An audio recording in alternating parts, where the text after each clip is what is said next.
tô censurando o Globo. E aí, gurizada, beleza? Aqui é o Renan, então antes de mais nada, se inscreve se tu não é inscrito e já conhece o canal, curte se tu já conhece o canal, gosta dos vídeos, que diz que tem que pedir isso aí, pra ser youtuber tem que pedir isso aí, tudo parece que faz diferença saber se pede isso no começo do vídeo. E se é a primeira vez que tu tá aqui, bem-vindo, dá uma olhada e se tu gostar, compartilha. Então vamos falar sobre coisas que é melhor já ir se acostumando para 2019. Solta a vinheta! Tomada 4, porão do... Então, gurizada, beleza? Não sei se vocês estão sabendo, mas parece que teve uma eleição aí e ganhou o senhor Jair Messias Bolsonaro. Alguns anos atrás, isso era um motivo de piada, ninguém achava que ia acontecer isso, blá, blá, blá, blá. Tem até a live que eu fiz lá com o Iclis e com o Pirula e com o Lúcio Big, e enfim, era uma coisa que quem observava achava que não ia criar corpo e não ia ganhar, mas ganhou. Daí eu vou falar algumas coisas que eu acredito que vai ser comportamento de Jair Bolsonaro, que vai ser comportamento social e como lidar nisso tudo. Uma das primeiras coisas são medos que algumas minorias acabam tendo por um cara que nem o Bolsonaro tá no poder. Isso aí não significa que o Bolsonaro vai fazer maldade pra essas minorias, mas como eu não faço parte de uma minoria, eu acabo de alguma forma sendo empático e entendo o motivo deles estarem com medo. Talvez eu tivesse com medo também, eu sou professor, né? E eu sei que uma das categorias que o Bolsonaro ele vem, né, é no âmbito moral em cima do professor, assim, né, sobre o que é discutido ou não em sala de aula, sobre doutrinação, tem até um vídeo sobre escola sem partido que eu fiz há algum tempo, se alguém quiser ver, mas essa coisa das minorias se sentirem de alguma forma afetadas, mesmo que não tenha sido feito nada concreto contra elas. Tem recortes aí de brigas por causa da eleição e tal, mas ainda não tem um ataque específico a um determinado tipo de minoria, e esse ataque foi feito por pessoas pró-Bolsonaro. Não tem, então um grande medo que paira no ar em cima dessas minorias. E obviamente essas minorias não tiram esses dados e esse medo do nada, tem alguns motivos delas pra se sentir com medo e a gente tem que entender e tem que ver se isso vai ser respaldado ou não na realidade. Eu já acho que as minorias elas já acabam sendo violentadas de várias formas. Não é o Bolsonaro que violenta essas minorias, mas é toda essa corrente que nos últimos anos se cria no Brasil que acaba, né, violentando as minorias. Vamos supor que o Bolsonaro assuma e melhore a segurança. Bom, essas minorias também vão se dar bem, mas será que ele vai conseguir fazer isso? Então uma grande nuvem cinza. Então acho que por parte do Bolsonaro vai ser um discurso moralista em cima de professor e um discurso anti-mimimi, que eu acho que esse é o discurso que mais o brasileiro tá gostando ultimamente. Então não é porque tu é negro, não é porque tu é mulher, não é porque tu é gay que tem que ficar de mimimi. Então esse discurso eu acho que vai colar muito no brasileiro. Vai colar muito porque eu acredito que o Bolsonaro, a mesma coisa que o Trump, ele vai usar muito a internet pra se expressar. Então assim, ó, ele vai usar muito o Twitter pra falar das coisas, ele vai ser muito polêmico, saca? Ele vai ficar sempre desviando e pulverizando de informação o debate político. E a pessoa que não tem tempo, ela não vai estar sabendo direito o que vai estar acontecendo. Isso é muito louco. Eu vou chamar isso de fuga do fato, ou nove língua lá de 1984, que tu diz uma coisa, mas ao mesmo tempo não era aquilo que tu queria dizer, e ao mesmo tempo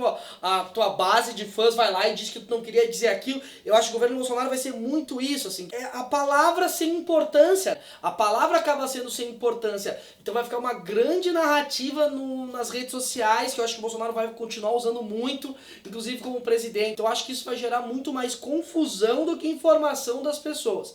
Porque ele conseguiu, de alguma forma, deslegitimar certos setores do jornalismo, que nem no último vídeo que a gente falou, e ele vai acabar agora dentro disso, dando a pauta das discussões e acaba muitas vezes confundido, mas eu acho que isso faz parte do jogo político. Ele vai querer fazer uma coisa mais polêmica, ele sabe que vai dar problema, ele já foge de assunto, lança uma outra coisa. Eu acho que vai ser muita confusão em termos de informações por parte dele. Além que eu acredito que ele vai ser um político bem populista, assim. O populismo não é uma característica de esquerda ou direita. O populismo é uma característica de tentar, de alguma forma, agradar o maior número de pessoas possível. Isso era muito comum no discurso do Bolsonaro, isso foi muito inteligente da campanha dele.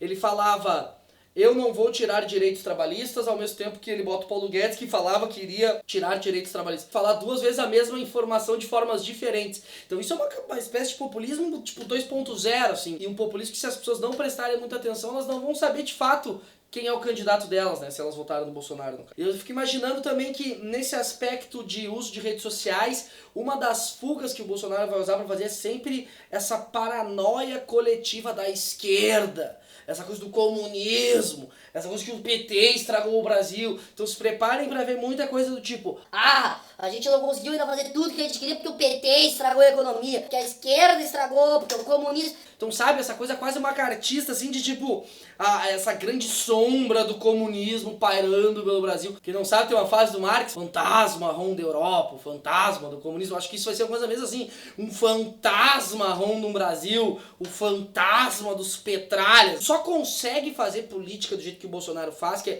a política que ele faz é a política do... A gente não sabe ainda, né, como ele vai ser como presidente. Quando vê o cara vai ser o melhor presidente do Brasil, é um risco, né, não sabemos. Mas a política que ele faz é muito a política do medo. Eu crio um inimigo, eu crio medo, logo o outro lado consegue blocar e agir junto. É um tipo de política muito parecida nesse aspecto com o Trump, assim.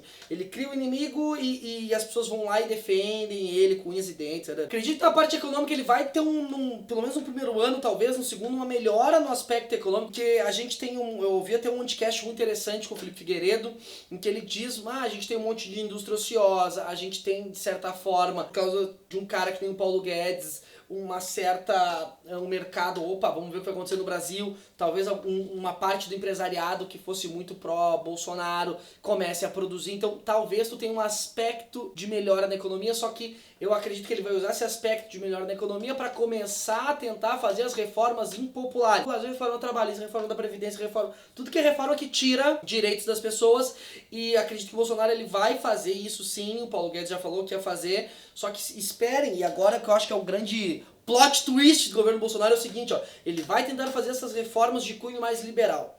Só que eu acredito que ele não vai colocar nessas reformas os militares, por exemplo. Logo, ele não colocando os militares fica fácil de fazer uma reforma liberal, né? Tu não coloca o militar, ele deixa os militares do teu lado, à medida que daí todas as outras categorias acabam pagando um preço, menos a categoria militar. E daí vai acontecer duas coisas. Uma, vários liberais vão apoiar o Jair Bolsonaro com muita força. É isso! São as reformas que o Brasil precisa. Quando as reformas começarem acontecendo, que talvez as pessoas não sejam muito como elas tinham imaginado, escrevam. Escrevam o que eu vou te dizer aqui, tu aí que tá me olhando aí, ó. Vou começar a chamar o Bolsonaro de esquerdista. Porque ele é esquerdista, porque não sei o quê, porque ele não tem nada de liberal. Esperem que isso com certeza vai acontecer em algum momento. Mas fica tranquilo que vai ser sempre o youtuber defendendo ele, né? Dizendo que não é bem assim, que onde já se viu. Fiquem tranquilos que esses youtubers, à medida que o tempo passa, eles ficam mais carecas, mas eles vão estar sempre ao lado dessa coisa mais conservadora, assim, com unhas e dentes. Não se sabe por quê. Eu acho o contexto mais ou menos geral do que vai acontecer quando o Bolsonaro assumir o poder, além de que, claro, e daí isso eu acho que o Bolsonaro ele pode usar a favor dele, porque dependendo de como for conduzido, realmente é uma injustiça que é como a mídia vai se portar. Por exemplo, o Brasil mata muitos transexuais. O Brasil mata muitos gays, o Brasil mata muitos negros. Isso sempre aconteceu, nos últimos anos era noticiado e tal, mas nunca era uma grande coisa. Agora, talvez tudo que seja relacionado à violência contra esses grupos de minoria tentem, de alguma forma, ficar colando com o Bolsonaro. Isso pode acontecer o quê? Um desgaste midiático tão forte que sempre que eu tentar ligar com o Bolsonaro, o pessoal vai estar, e vai ficar que nem a história do fascismo lá por parte da esquerda, que tava chamando todo mundo de fascista, e quando foi chamado de fascista ninguém mais acreditava. Isso é uma coisa que o Bolsonaro acredita que ele vai usar muito a favor dele, assim, esse joguete com a mídia. Olha só como a mídia tá me passando a perna e falando isso, não tem nada a ver e tal. Isso ele vai jogar bem. Parte da esquerda ali, o maior partido de esquerda, bota entre aspas, que tem pessoas da esquerda que não consideram, mas enfim, que é o PT, eu acredito que a base dele, a estrutura dele acaba sendo forte. Ele é um partido que historicamente ele faz boa oposição, talvez seja parte do PT se reinventar, se reorganizar, e o PSOL ele não pode entrar muito na onda do PT, porque senão ele dá, e sim, aquela coisa que chamam eles de linha auxiliar do PT, vai fazer muito sentido.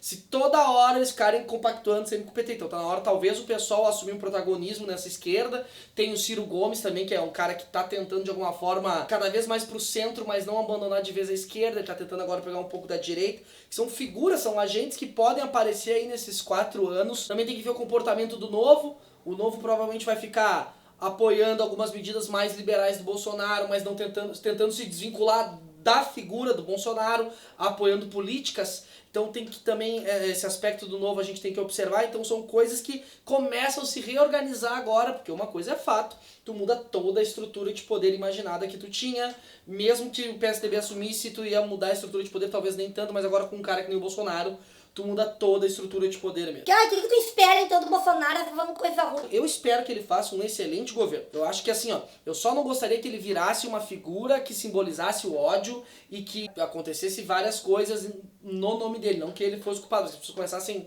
a matar, exterminar, perseguir no nome dele. Então, é a mesma coisa, tu vai viajar de avião, tu quer que o piloto não caia. Então, eu gostaria que o Bolsonaro realmente ele fizesse um governo que as instituições consigam segurar esse ímpeto dele e do grupo dele, porque ele não vai conseguir fazer tudo que ele quer, isso faz parte da democracia, mais ainda, e daí vai contra um discurso que o Bolsonaro prega bastante, muitas pessoas, assim, ó, temos que unir o Brasil, o PT dividiu o Brasil, porque o Brasil está dividido. Amigão, isso é democracia. A democracia é uma série de divisões e essas pessoas no espaço público tentando debater para ver o que é melhor, para buscar um consenso, para se entenderem. Não é esse discurso aglutinador, temos que todo mundo pensar numa coisa só. Isso sim que é perigoso. Por isso quando eu falo que esse discurso é fascista, isso tem muito sentido, porque esse discurso aglutinador de ser uma coisa só, ele é sim, faz parte sim de um discurso fascista. Agora, a boa democracia, a democracia saudável é que tem uma série de grupos, esses grupos têm canais com o Estado e todo mundo discute e tenta se buscar um consenso pra, viver melhor. Eu espero que ele faça um governo, tu tá com medo, eu te entendo, tamo junto, se precisar, prende o grito aí, tente se juntar com os teus, que é uma frase que eu gosto muito, em momentos de medo que muitas pessoas sentiram, quando vem uma grande paranoia da galera e na verdade nem vai ser tudo isso, mas a pessoa tá nervosa, ela tá com medo, ela tá angustiada.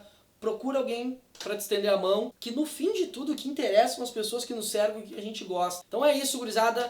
Diz aí o que vocês acreditam que pode acontecer nesse governo aí. Beijo no cérebro de todo mundo e tchau. E não se esquece de se inscrever no canal.